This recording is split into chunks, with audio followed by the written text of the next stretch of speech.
Hello and welcome back to your favorite learning channel on YouTube, Hari's Academy. Okay, so till now we have learned about EC2. In EC2 we have learned about key pairs and all other things. We have also seen auto scaling groups. Today we are going to learn about load balancers. One more very important topic in EC2.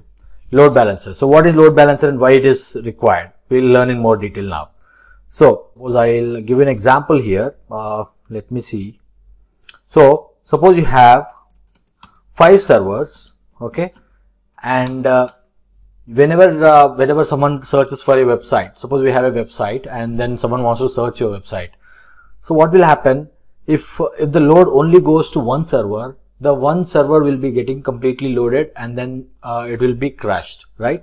So to avoid that particular situation, what we have to have, we need to have a load balancer. So the name itself says load balancer. It balances the load among the different servers. We will see it with an example here. Like, okay, let me open a PowerPoint and show it to you clearly how it looks like. Okay, so suppose I have, as I discussed, I have suppose 3 servers here. Let me have 3 servers designed for you guys. Now suppose this first server, and then we have one more, this is second server, and then I have third server, right? So I have 3 EC2s, nothing but, and whenever someone searches or some client searches for our website, right? So the request will go to either of the servers. But if it goes only to one particular server, the load will increase on this particular server and it will crash. So to avoid the situation, we have a concept called load balancer. So what load balancer does here is, it will share the load among all the 3 EC2s. So these are the 3 EC2s, EC2 1 and then EC2 2 and then we have EC2 3, right? So these are the 3 servers which we have, and the load balancer, what it does is, it distributes the load among all the 3 servers in a round robin fashion. When I say round robin fashion, it will be like the first request will go to first EC2, second will go to second EC2, third will go to third EC2. Then after, fourth request will go to again first EC2, fifth will go to second, sixth will go to third. Likewise, it goes in a round robin fashion. And one more very good advantage of having a load balancer here is, if suppose something goes wrong with this particular EC2, let us say this EC2 is going unhealthy due to some other reason. Now what will happen? The load balancer will remove the connection from this and it will only send the load to first and second EC2s only. This way your users will not see this, like your website is down for some maintenance or kind of, right? So that message will not be shown. It will go to other different healthy EC2 instances. So this is one more advantage of having a load balancer. Now we'll see how many types of load balancers we have. We have 3 different types of load balancers. It is also called as elastic load balancers. In the elastic load balancers, we have classic load balancer, first one, which is the oldest one, and even AWS doesn't recommend to use this one for now, oldest of all. Next we have application load balancer, okay, and then third one we have it as network load balancer, okay. So there are different layers in OSI model. If you have learnt about OSI models, there are 7 different layers, and this classic load balancer works on layer 4 or layer 7, and then application load balancer works only on layer 7. Network load balancer works on layer 4. So we will see what is layer 1, layer 2 and all, or in a very detailed image. So this is the detailed image of OSI model, which has all the 7 layers. It starts from physical layer till application layer. And now when I say layer 4, 1, 2, 3, 4. So it comes to transport layer. Now the transport layer, we have TCP and UDP, right? We have seen, like whenever we were creating security groups, we had some port numbers, right? If you remember, for HTTP, we have 80 and all, right? So that way, this layer 4 and layer 7 are similar to that. So here it is like TCP or UDP. TCP/UDP. It supports these 2 ports and also protocols, and also it supports HTTP, because layer 7 is nothing but this one, which has HTTP, FTP and all the different layers. So it will support HTTP or HTTPS, which is secured one. So layer 7, again we have seen it supports only HTTP or HTTPS. Right. So for network load balancer, it will be again TCP or TLS or UDP. So these are the three different type of load balancers we have. One is classic, another is application, and third one is network load balancer. We'll see a demo on classic load balancer first, and then we'll see a demo on application load balancer. So what should be the demo? How should the demo look like? Let me give you an example here how it should look like. So when I say demo on classic load balancer, okay. So what should happen here?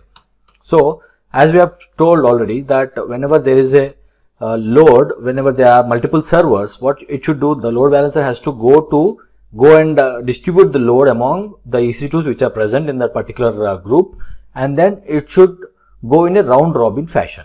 So let us say this is web server 1, okay, web server 1, and this is web server 2. So we will do one thing, we will create an EC2 machine.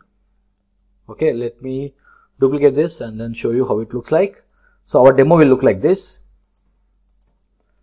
Okay, so this is my EC2. I will create an EC2 and then I will install Apache on top of it. I will install Apache 2, and then I will create a web server.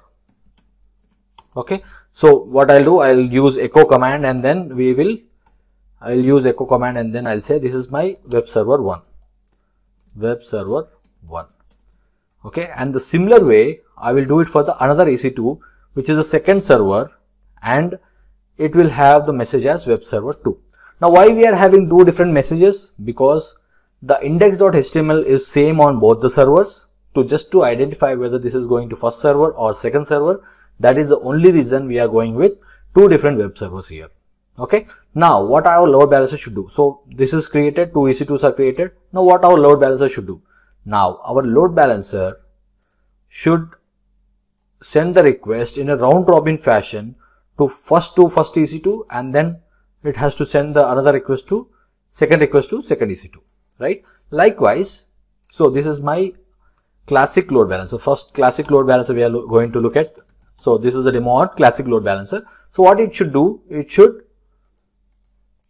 send the load to EC2 1 and EC2 2 in a round robin fashion. So first request should go to EC2 1, which will display the message as web server 1, and the second one will go to EC2 2, which will display the message as web server 2. We'll go to see this in detail now. So let me go to my EC2 dashboard. Here what I'm trying to do, I'm trying to create two EC2 machines and then going to install Apache on top of it, and then we are going to display an error message saying that this is web server 1. So we are quickly go to launch templates. I'll use templates to launch these two instances at once. So let me go to launch templates and then select this my Ubuntu machine as a template, and then use actions tab, launch instance from template. We have already seen this, how it works earlier. I am just going to change the number of instances to 2 and then change the key pair. All the remaining options would remain same. AMI and instance type, everything will remain same. I'll go to my key pair, which is web test key pair. Now I'll keep everything as same because I wanted to HTTP as well as SSH. So my security group also will be same. I'll not change anything else. I'll launch instance from the template. So now what I've done, I have created two EC2 instances, and then I'll go to EC2 dashboard to check whether the instances are running or not. Now let me go to instances and see the two instances which are going to start up soon.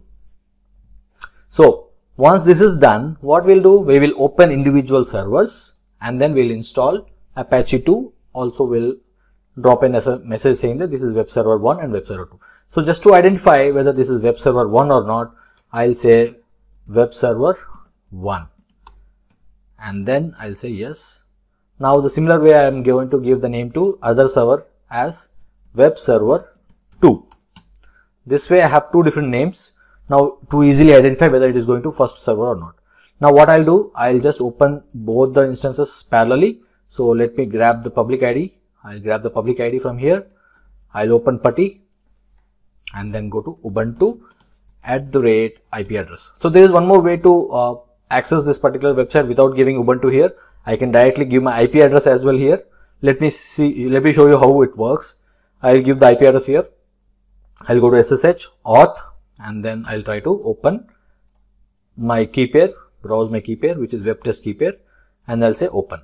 When I say open, because I haven't given Ubuntu as a username or login ID, I will be asked for the username here. I'll give Ubuntu here and then it will log in. So this is one more way of logging into your Ubuntu machine. Right. Now let me open the second one. I'll grab the second public IP. I will create a new session out of it, and then I'll use Ubuntu @IP address, and then we'll go to SSH auth and I'll select my key pair here. Let me open this parallelly. Okay, now I'll say yes. So this is my second instance. So what I'll do parallelly here, I will run some commands. Earlier we have done the same thing. For installing Apache, we have used apt-get install. So to do the changes, I'll become a root here. So sudo su to elevate our permissions. I'll do sudo su here as well in the second machine, and then I'll clear the screen. I'll clear the screen here as well. Now I'll quickly install apt-get update to update all the drivers or whatever files are present here. So let me do apt-get update here as well. So it will update it. Now once it is done, what I'll do, I'll clear the screen and then I'll try to install Apache. So to install Apache, we have a command called apt-get, then we'll give install and then we'll give Apache 2. This we have seen already. We will do the same thing here as well. So I'll say yes again because it is asking for a prompt. So I'll do one more thing here. I'll clear the screen and then I'll try to install Apache here as well. apt-get install Apache 2. One more thing, I'll give -y, which says yes for all the prompts. So it will not ask for any prompt here. That is one more way to skip all the prompts. So once that is installed, what is the next step?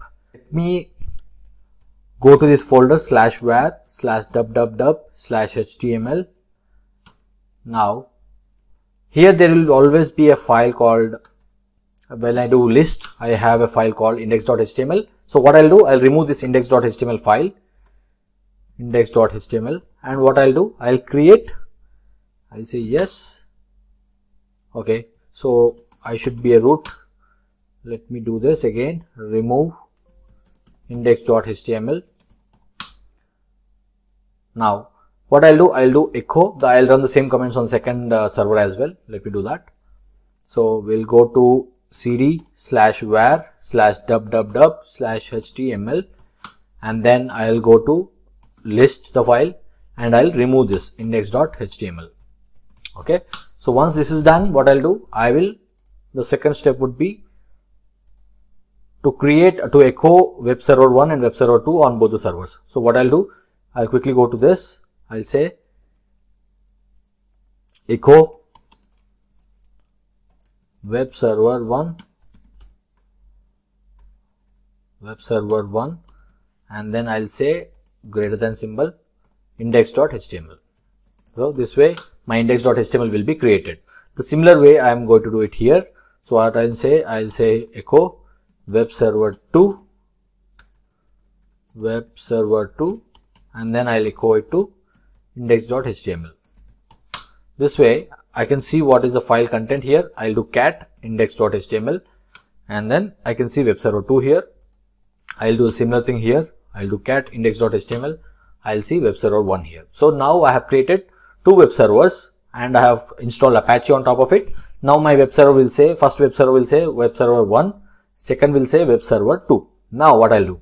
Now I'll create classic load balancers. So we'll have to go to bottom and then we'll see load balancing in that load balancers. So when I go to load balancers, I can see three different type of load balancers here, right? So so I'll click on create load balancer here and I can see three different type of load balancers. Classic is already placed in the last because that is least used now. So this is for previous generation and it is used for HTTP, HTTPS and TCP. So layer 7 and layer 4. Similarly for application load balancer is HTTP and HTTPS, which is for layer 7, and network load balancer is for layer 4, which is TCP, TLS and UDP. So I'll go to create classic load balancer here. I'll give the name as classic load balancer demo, and then I will keep this protocol as it is. I'm not going to change it. I'm not adding HTTPS here because it requires some certificates. So for now I'll go with only HTTP, and I'll go to assign security groups. So why security groups are required here? So as we have discussed earlier, like whenever we wanted to access an EC2 machine, we go through a security group which will open up some ports and which will allow only few IP address to enter into it. Similar way, there is this thing should always also be there for load balancer as well, because the now request will go to load balancer first and then it will go to the EC2s. So the first port which will be opened is this classic load balancer one. That is the reason security groups should be also same. Whatever is there for our EC2s, that should be the same for load balancer as well. So port 80 should be enabled here because it is a web server. This is HTTP, so it will be the same. So it will be like the security group should be created for load balancers as well as for our EC2s. EC2s we have already created, and now we are going to create it for our load balancers, right? So this is how it works. Now let me go to this and I'll select LO, SSH and HTTP. Go to configure security settings. Now health check. So health check here, when I say, I told you, right, when load balancer is going to share the load among one or two EC2s, if there is a EC2 which is not healthy, what it does is it doesn't send the request to that particular EC2. So it will remove from the list of the EC2s it has, and it will only send to other EC2s which are healthy. So this health check and all, it performs here. So what we are saying, ping port 80, and this is the page, and then I'm saying response timeout. So after 5 seconds it will get timeout if it is not loading the page, and interval I'll change it to 10 seconds here. Why? Because so to check whether the EC2 is unhealthy or healthy, it uses this one. So interval is 10 seconds. For every 10 seconds it will check whether this is healthy or not. And how many times it will check? It will check 2 times. So when I say 2 times, 2 into 10 is 20. It will check for 20 seconds. If still the EC2 is not healthy, then it will treat it as not healthy. It will remove from the list, and then it will only direct to other EC2s. Similarly for health also, I will do it as 2 so as to check the demo properly. Now let me go to add EC2 instances. Here we have already created EC2 instances, so I will select both and then I will click on add tags. I see one more step here, which is connection training. I will change it to 50 seconds. I will not keep it for long. Then go to add tags. In the tags I will say name, auto scaling group, load balancer instances, just a name, and then I'll click on review and create. Now I'll click on create. So my load balancer is created now, the classic load balancer, which has 2 EC2s created for it. Now what will it do? So it will take some time and it will load those 2 EC2s. I can see those EC2s under instances tab. When I click on instances tab, I can see there are 2 EC2 instances which are out of service. Why? Because it takes some time to do the health check whether the EC2s are in service or not. So after few seconds or few minutes, it will change into in service. So once these are in service, then we will click on we'll see how it works with the load balancer. So before doing that, there is one tab called as description tab, which has a DNS name. So this is the name which we are going to use. This is the URL which we are going to use to go to our particular EC2s. So we are not going to give direct IP name of EC2.1 or EC2.2. Now what we are going to do? We are going to have a DNS name, which is nothing but a URL, which is belonging to our load balancer. So now we are putting our load balancer forward, and then we are having this URL here. So load balancer URL is what we are going to use, and people are going to use this URL to reach our websites, right? Our web servers. So let me see if it is still active or not. It takes some time. Let us wait for two more minutes. Okay, so now when I refresh it, it is in service. So that means our classic load balancer is working now with all the instances in service. Now I'll copy this DNS name and then open in new tab. I'll click on this. So now what will happen? It will say web server 2. So it is saying web server 2 now. When I refresh it back, it will say web server 1. So now web server 2, web server 1.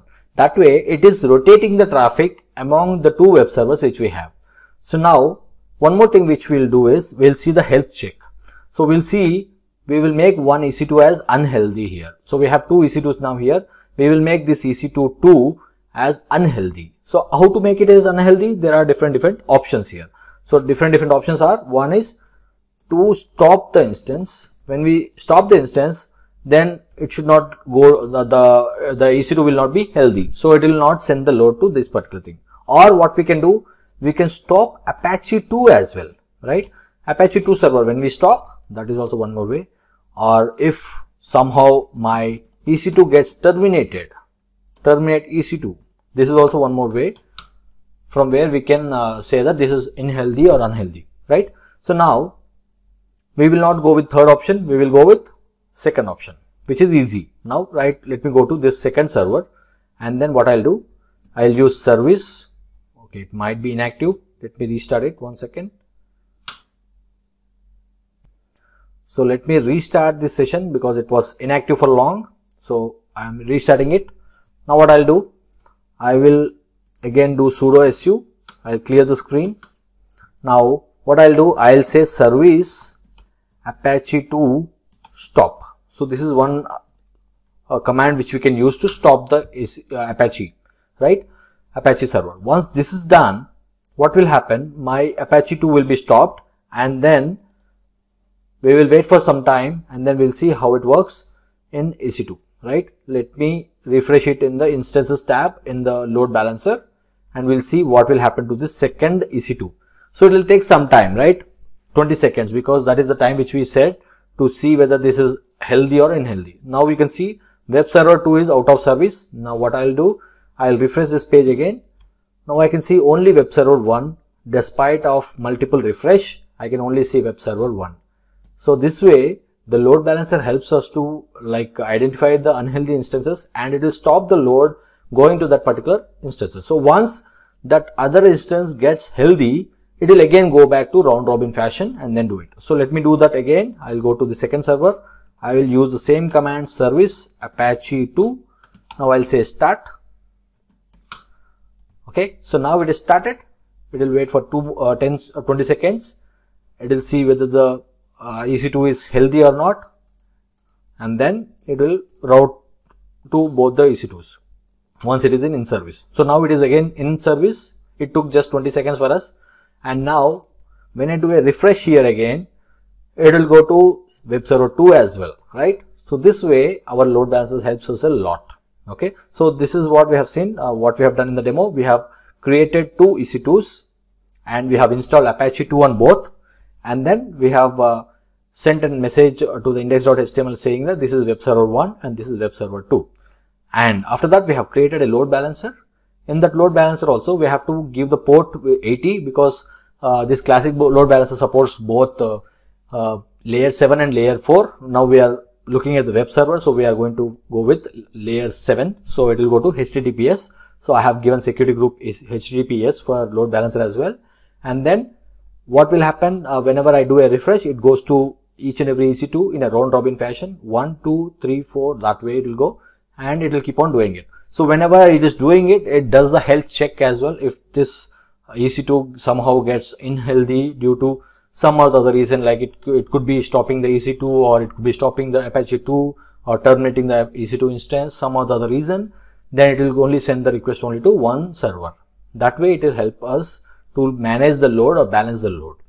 So this is the example on classic load balancer. So at the end what we do, whenever we have done a demo, we will do undo things, everything. So let me delete this load balancer. Yes, delete. So this is done. Now let me have those instances as it is. It doesn't, I have to delete these two, but we are going to use the same EC2s for the next demo, which is for application load balancer. So we'll have it as it is for now. We'll see you in the next session on application load balancer. Till then, happy learning. Thank you so much for watching.